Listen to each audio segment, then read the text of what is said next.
Je pars de la base qu'on est déjà arrivé à un point de non-retour, ou que même si le point de non-retour n'est pas encore atteint, l'humanité elle n'est pas encore assez mature. Déjà juste pour ça je ne ferai pas d'enfant en fait.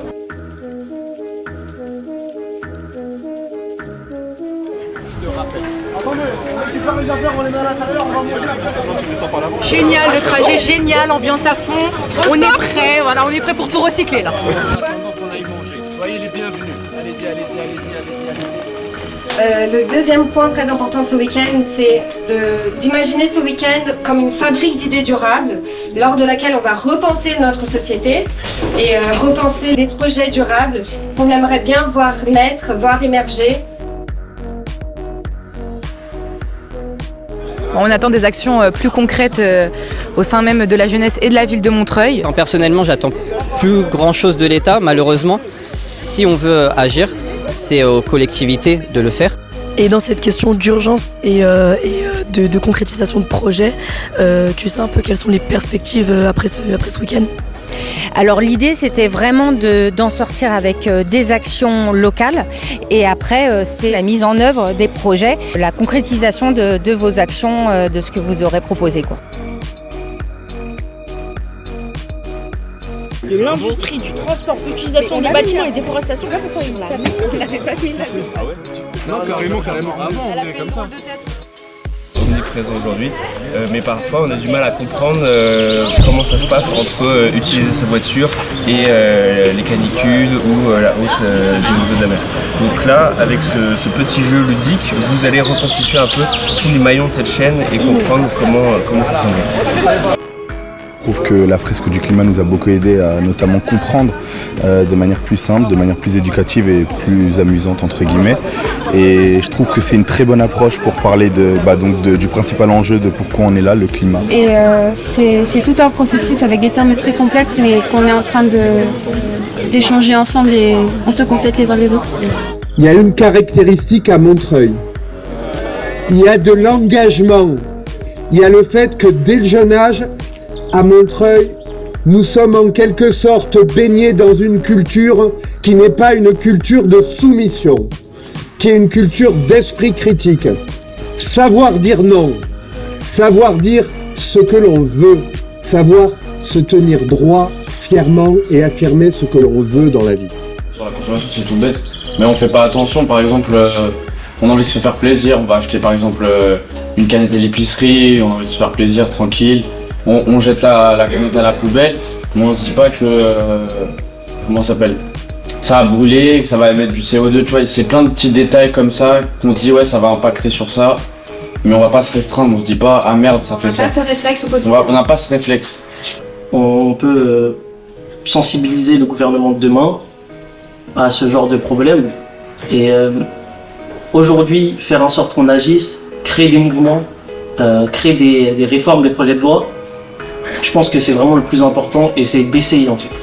Et du coup on nous dit qu'on a notre mot à dire, mais concrètement vous avez parlé d'économie sociale et solidaire, mais au niveau gouvernemental, il n'y a concrètement aucune démarche, aucune loi qui est passée sur cette question d'économie sociale et solidaire et qui a vraiment fonctionné. Nous, on a un petit impact, mais il faut que l'impact soit global. Alors, ce sur quoi il faut penser, c'est comment on peut donner la motivation aux autres d'agir avec nous. Et aujourd'hui, la troisième phase, c'est la co-création. Ils sont aujourd'hui autour de ces différents ateliers en train d'y mettre des idées pour qu'ils soient choisis par le maire et les différents membres du jury de ce campus. Vraiment, on a fait des petits groupes, on s'est encadré. Il y en a qui ont dit des bonnes idées. Et maintenant, on essaye on va tous passer devant le maire, notamment. On va présenter nos idées et la meilleure sera retenue pour faire avancer la ville de Montreuil. Pour ce qui me concerne, je pense que tout progrès de la démocratie, c'est-à-dire tout progrès, est d'abord un progrès de l'éducation.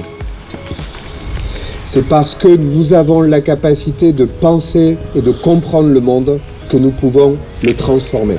Je voulais juste vous remercier, vous les jeunes de Montreuil, vraiment, vous pouvez être fiers de vous. Tout le travail qui a été produit, ça a été fait par vous, pour vous et pour les autres jeunes de Montreuil. Du coup ça permet, là comme vous voyez, à toute cette jeunesse de pouvoir participer véritablement à la transition écologique et de pouvoir exprimer ses inquiétudes et ses idées. Donc après tout ce travail de documentation, d'information et de conception, le projet que nous vous présentons est la COP montreuilloise, c'est-à-dire une réunion d'acteurs avec la cellule, des acteurs environnementaux et tous les acteurs de la vie montreuilloise, c'est-à-dire les commerçants, écoles, les jeunes et les élus. Donc la conclusion du jury, c'est que si vous en étiez d'accord avec en quelque sorte le bol, ce que j'ai appelé le bol, le contenant des narvaliers et des narvalos du climat, peut-être qu'on pourrait faire l'ensemble des projets.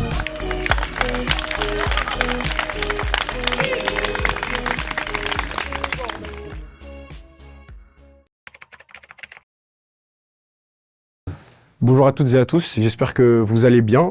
Du coup, comme vous le savez, la COP est le projet lauréat du campus et comme c'est une instance fédératrice, vous le savez, on a besoin d'un lieu et on se retrouve aujourd'hui au point information jeunesse de la mairie de Montreuil. Donc c'est ici qu'on aura tous nos temps d'échange. C'est une sorte de laboratoire, une sorte de lieu où on refait sortir les idées qu'on a eues pendant le campus et qu'on aura au fil de l'année, etc. Et du coup, voilà, c'est ici. Et on y travaille déjà, on travaille sur la restitution et tout ce qu'on va vous proposer. J'espère que tu vas mieux parce qu'on t'a senti très pessimiste avant ton arrivée pendant le week-end à Blois. Et je voulais savoir, est-ce que du coup ta vision des choses, ta vision du monde qui t'entoure et de l'environnement a changé grâce aux ateliers qu'on a pu faire pendant la fresque du climat et même pendant ce petit concours entre guillemets pour gagner le projet lauréat? Le campus m'a vraiment aidé à me rendre compte qu'il y avait des actions qui étaient possibles d'être menées, même si c'était pas les actions les plus extravagantes qui faisaient bouger le plus de gouvernement, etc., etc.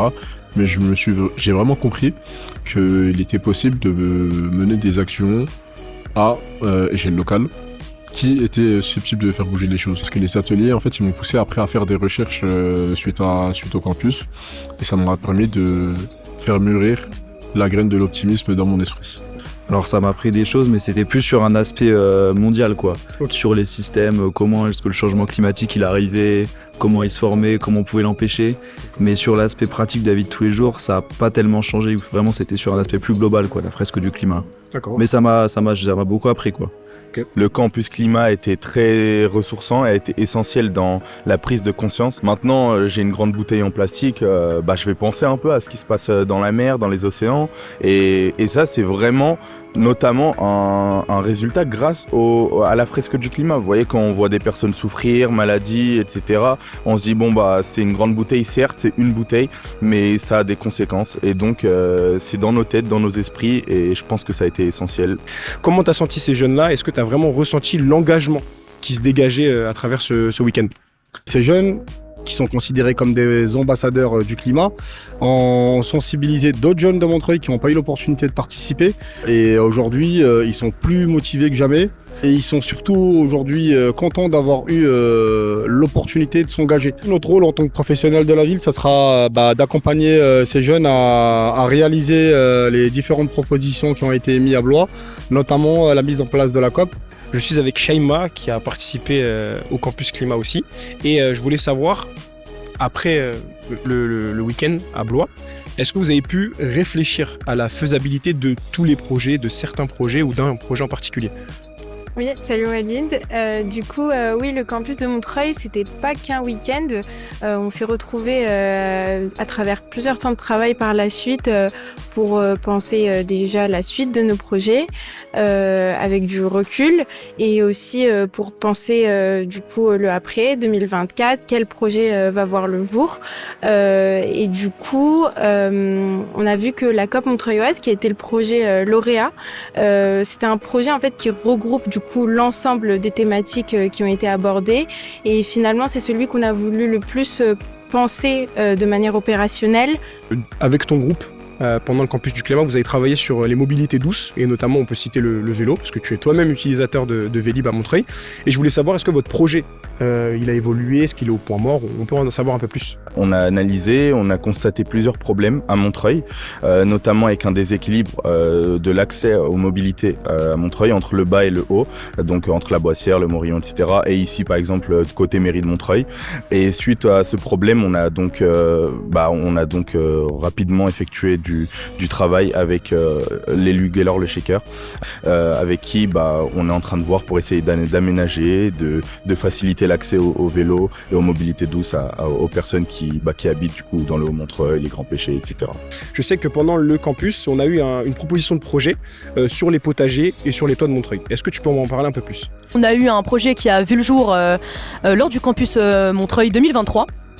Qui s'appelle la nourriture des cieux du coup, et qui consiste effectivement à mettre en place des potagers sur les toits de la ville. À la suite de ça, on a pas mal réfléchi, on s'est pas mal posé de questions sur la faisabilité ou non de ce projet, et s'est imposé à nous une certaine difficulté, l'entretien de ces mêmes potagers qui effectivement peuvent vite devenir un frein, et c'est pour ça qu'on a réfléchi à l'hydroponie et à l'aquaponie, qui, pour vulgariser, est un peu un système autosuffisant qui en fait permet d'avoir le même principe qu'un compost, c'est-à-dire de réutiliser la matière pour alimenter justement, et qui permet aussi d'avoir cette autosuffisance sur les toits de Montreuil et sur ces mêmes potagers. Est-ce qu'aujourd'hui tu te sens un peu plus légitime pour mener des projets, des combats entre guillemets, pour lutter contre le réchauffement climatique ou les enjeux qu'on a pu voir?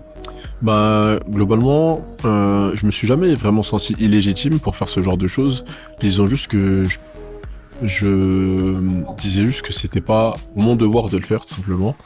Mais en fait, au-delà du fait que ce soit pas mon devoir, le campus il m'a permis de comprendre que c'était un droit que j'avais et c'était un droit que je me devais d'utiliser, tout simplement. Donc disons que, comme je t'ai dit, je me suis toujours senti légitime à le faire, et le campus il m'a permis en fait de comprendre que il fallait en fait que je prenne les devants si je veux avoir un monde de demain à mon image, pas que j'attende que les autres le façonnent à quelque chose qui peut globalement ressembler à mon idéal, mais tout simplement que je façonne le monde dans lequel je veux vivre demain, tout simplement.